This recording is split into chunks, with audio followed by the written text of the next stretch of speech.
Let's take a closer look at what are going to be some kind of surprising properties of matrix multiplication by working through this activity from Austin's Understanding Linear Algebra online text.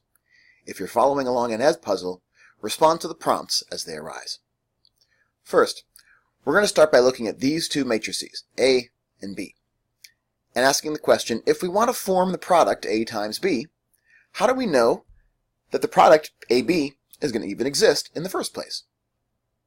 Well, it's going to exist because the dimensions of A and B are compatible.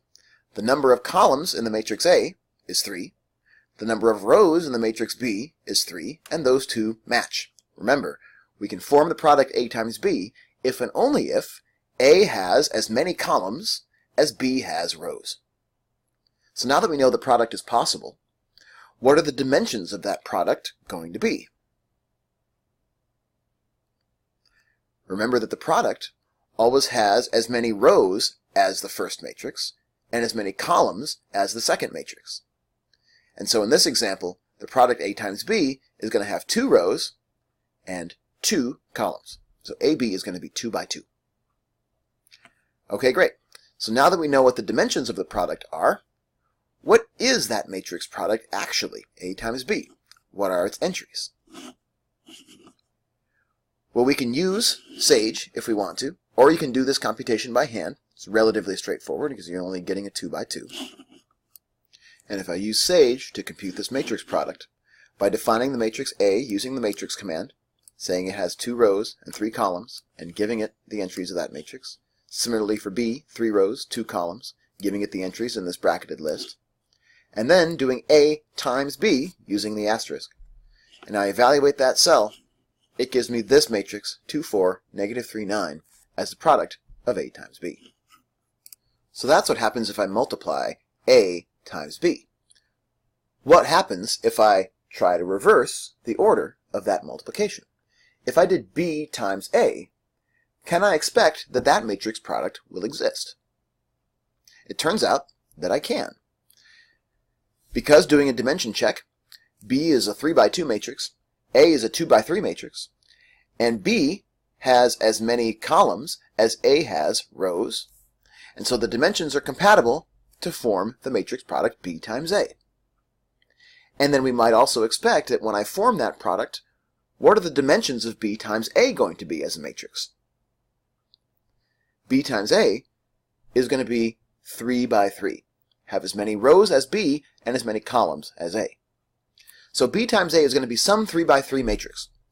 And if I ask Sage to cut the corner here and do that arithmetic for me, it finds that B times A, just by taking my same Sage code and rearranging the A and the B and evaluating, Sage gives me this 3 by 3 matrix as the answer to B times A. So taking a quick look, here's what we got for A times B, is this matrix. Here's what we got for B times A, is that matrix. So with that in mind, what can we say about the idea that it's generally true that A times B is equal to B times A for two matrices, A and B? That statement is not generally true, as we saw from this previous example as just a special case. Not only is it not always true that A times B is equal to B times A for matrices, it's not even always true that those products have the same dimensions as one another. So if I have two matrices that have different dimension, of course they can't be equal to one another. What's less obvious is even when those matrices do have the same dimension, it might not be true still that A times B is equal to B times A. And so the property of multiplication that we're losing when we think about matrices goes by what name? Matrix multiplication does not enjoy the commutative property of multiplication. The order in which I multiply two matrices matters to the answer. That's not true for real numbers. For real numbers, A times B is equal to B times A all day long. But for matrices, the order of products matter a great deal. In fact, the fact that matrices don't commute when you multiply them is actually the source of a lot of the really rich theory that comes out of linear algebra and has a lot of profound ramifications in the applications of linear algebra as well. For just one example, The Heisenberg uncertainty principle in quantum mechanics can be explained by the non-commutativity of analogs of matrix multiplication. Alright, coming back down to earth. Let's think about other properties that real numbers have and try to test whether or not matrix multiplication enjoys those same properties. So for starters, in part E, we're going to look at what's called for the real numbers the distributive property of multiplication over addition. By asking the question, is it true that if I have three matrices, A, B, and C, that A times the sum of B and C is equal to the sum of AB and AC? Is it true? Well, let's test this out just for this set of three 2x2 matrices using Sage, and just find out whether or not A times the product of B plus C is the same as AB plus AC in this specific example. So what do you think? If we form these two products, A times the sum of B and C, and the sum of the products, AB and AC, are we going to get the same answer for this set of three 2x2 matrices? Well, in Sage, I can code in A, B, and C, and then ask Sage to print the first evaluation, the second evaluation, and I'm also having it print the words compared to, just so I can separate the two of them in the output. And evaluating those results shows me that at least for this set of three 2x2 matrices, A times the sum of B and C and the sum of the products AB and AC are indeed equal to one another. So what does that mean?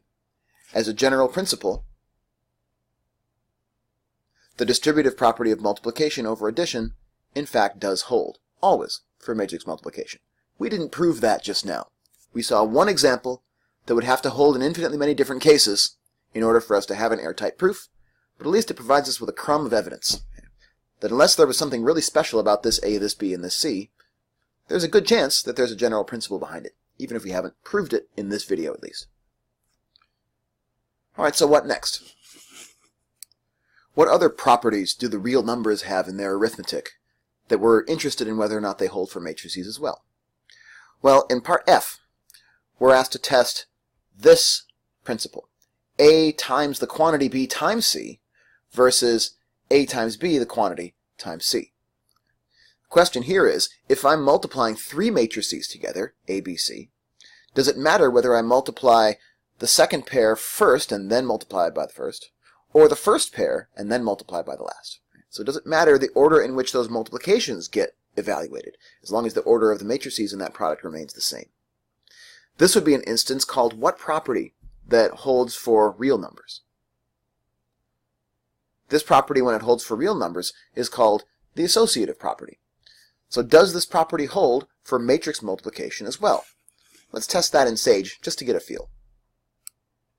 I'm going to use my same code from the previous example and just replace it where it's appropriate with A times the quantity, B times C, on the one hand, and on the other hand, the quantity A times B times C. Let's see what comes out. And we find out that those two products, when Sage evaluates them, both come out to exactly the same matrix, which lends a little bit of fuel to the speculation that indeed the associative property of multiplication holds for matrix multiplication just like it does for multiplication of real numbers. Again, we're not proving that in this video, but at least we have one very special example of three matrices in which that associative property does hold. Cool. In parts G and H, we want to look at two more properties of arithmetic that hold in the real numbers and find out whether they still hold in the land of matrices. In part G, we have three matrices, A, B, and C, and we want to compute A times B and A times C. If I do that with Sage, I'll enter in these three matrices, A, B, and C, and then have Sage evaluate A times B and print it, and evaluate A times C and print it. Here's what happens. For this set of three matrices, A times B is equal to the matrix 5, 6, negative 10, negative 12. And A times C is 5, 6, negative 10, negative 12.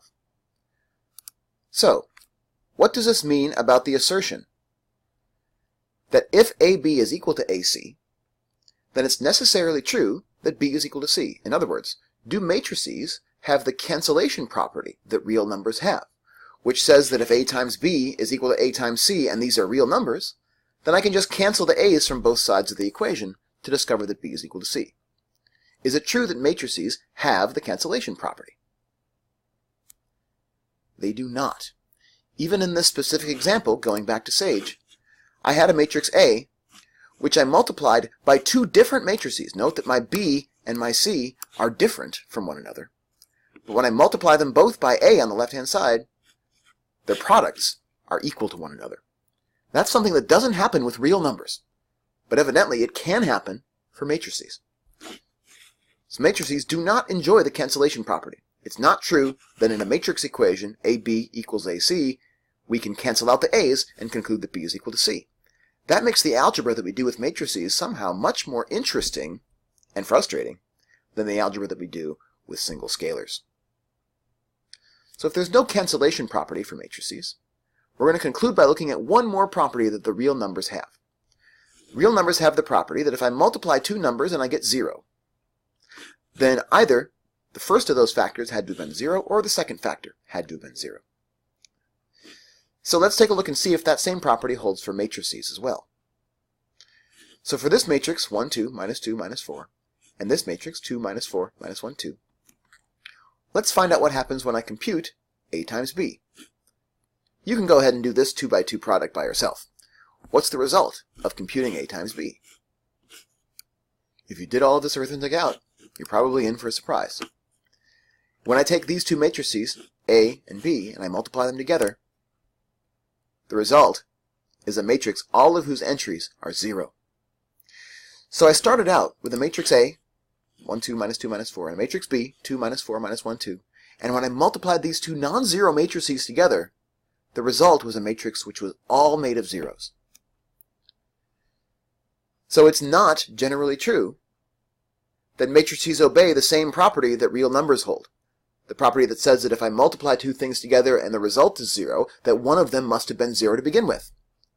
That property for real numbers is called the zero product property. So matrix multiplication evidently does not obey the zero product property the way that real numbers do. So I want to wrap up by looking at these two somewhat surprising examples in part G and part H. I want to look at them more closely because it turns out that the matrix A that participated in both of these examples was the same matrix, 1, 2, negative 2, negative 4. So it's worth thinking whether or not there was something special about the matrix A that made it possible for the matrix multiplications that we did in G and H to violate these friendly properties that exist for real numbers. So just at a glance, if I look at the A, which participates in these two examples, how many pivots does that matrix have? Do the row operations and find out. When we row reduce this matrix, all we really need to do is add twice the first row into the second row. That's going to have the effect of zeroing out that entire second row and giving me one pivot. And so I just want to wrap up by leaving out there the tantalizing idea that that feature of the matrix A might be responsible for the weirdness and the property violation that we see happening in G and H. Maybe if A were better behaved, maybe if A had a full complement of pivots, maybe we would be able to conclude that it satisfies the cancellation property, that it satisfies the zero factor property. Maybe all these things would be true if A were a nicer matrix. But here, A was a matrix which was non-zero. None of its entries were 0, in fact. But because it has this property that it's deficient, it's missing a pivot, that might be the reason why it's possible for these friendly properties of real numbers to be violated in cases where we're multiplying matrices, where one of those matrices is the matrix A.